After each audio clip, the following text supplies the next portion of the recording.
Primeiro a gente precisa diferenciar, porque a psicopatia, ela na verdade não é um termo médico, é um termo jurídico. Então, tá. tipo, daí as pessoas falam, ele é psicopata. Ninguém é diagnosticado como psicopata, porque psicopata é um termo jurídico. Então, o psicopata, ele se enquadraria mais numa coisa que a gente chama de transtorno de personalidade antissocial, né?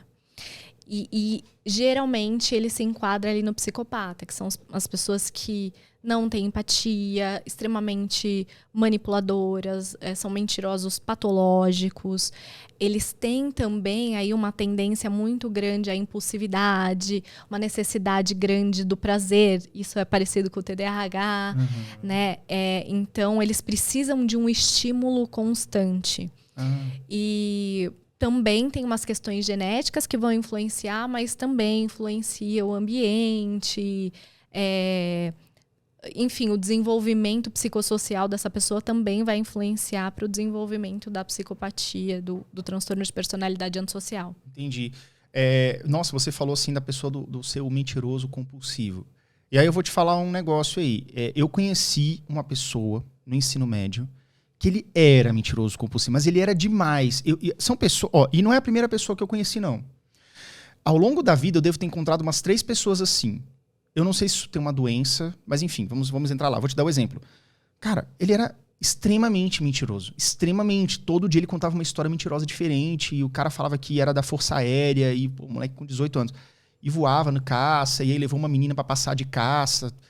E ele contava do tipo assim, eu tenho certeza do que eu tô falando e eu tenho certeza que você tá acreditando. Mas todo mundo em volta fala assim, esse bicho é muito mentiroso. Às vezes os caras até cutucavam ele assim, e aí, o que aconteceu ontem? Foi andar de caça de novo? Foi, aí eu soltei uns mísseis. Tipo, caraca, bicho. Então assim, existe isso? Isso tem a ver com a psicopatia ou isso já é uma outra patologia, por exemplo? Na verdade, a mentira é do ser humano. Todo ser humano mente, né? Em algum nível? Isso. Não, a gente já desenvolve a mentira como um mecanismo de adaptação na infância. Sabe? Então, que daí pode ter uma função de proteger você de alguma coisa. Por exemplo, seu pai, você derrubou o vaso. Não, pai, sabe? Então, foi o cachorro. Foi o cachorro, Então, a mentira, ela pode ter várias funções na nossa vida, né? Nesse caso, por exemplo, pode ser a mentira dele. Qual é o objetivo? Então, às vezes ele tem autoestima muito baixa e precisa disso para ter reconhecimento, para que as pessoas achem que ele é importante. Não necessariamente ele é um psicopata, né?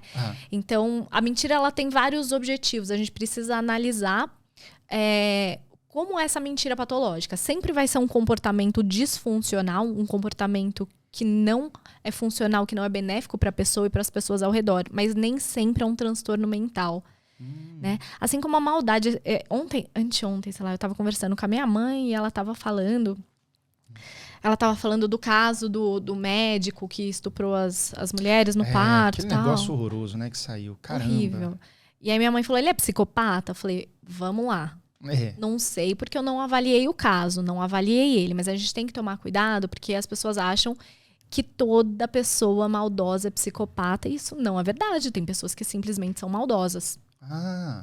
Eu achei que fosse a psicopatia, ela estava inclusa, assim, por exemplo, a pessoa que é enquadrada como psicopata, né, que não é um laudo, não é um diagnóstico, é um termo jurídico, mas vamos lá, a pessoa que foi enquadrada, ela era maldosa, mentirosa, manipuladora, é tipo um rol de coisas, assim, não é, né?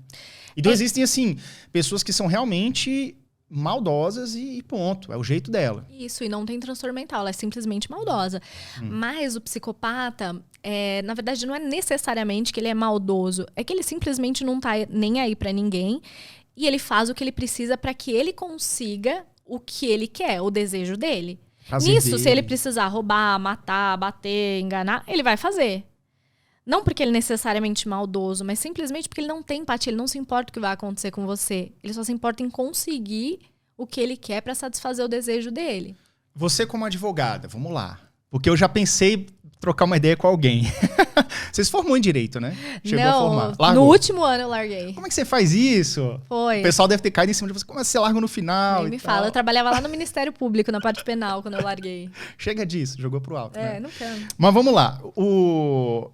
É bem capaz, se alguém tiver coragem, algum defensor público tiver coragem de defender esse cara, porque eu acho que tá difícil, parece que não tá difícil dele arrumar um defensor, os caras provavelmente vão alegar alguma patologia, né? Falar, Pra diminuir limpar um pouquinho tua barra aí, que tá difícil, alega alguma coisa, loucura, sei lá, alguma coisa assim, entendeu? O que você acha que... Você já imaginou o que pode rolar nesse sentido, sobre esse caso? Sim, eles podem fazer isso, mas assim, são profissionais diversos que vão avaliar ele, não é tão fácil. Não é só dizer que tem alguma coisa. Não. E não é só um profissional indicado pelo réu, né? Então, vai também avalia um profissional do sistema e às vezes um da promotoria, enfim, quem tá acusando, né? Então, se fosse assim, a Suzane tava solta, né? Porque a Suzane não passa os laudos dela sem empatia, manipuladora. Os laudos da Suzane, assim... Estão fechados já ou não? Tem laudos fechados. Eu já li laudo dela, já. E aí não adianta, porque na verdade ela continua presa. Eu não sei nem se ela já chegou na questão da redução de pena. Se ela teve benefício para estudar, para fazer faculdade, né? Mas acho que vai ser difícil, né, esse negócio. Ela tá fazendo faculdade. Tá fazendo, né? Tá fazendo faculdade. Caramba, gente, eu acho meio bizarro isso no Brasil, né? Eu sei que tem o sistema e os profissionais estão trabalhando dentro do sistema, né? Óbvio. Mas é um crime muito bárbaro, né? A pessoa... enfim, independente da versão, o que se sabe de fato é que, de qualquer forma, ela estava ouvindo os pais sendo mortos a pancada.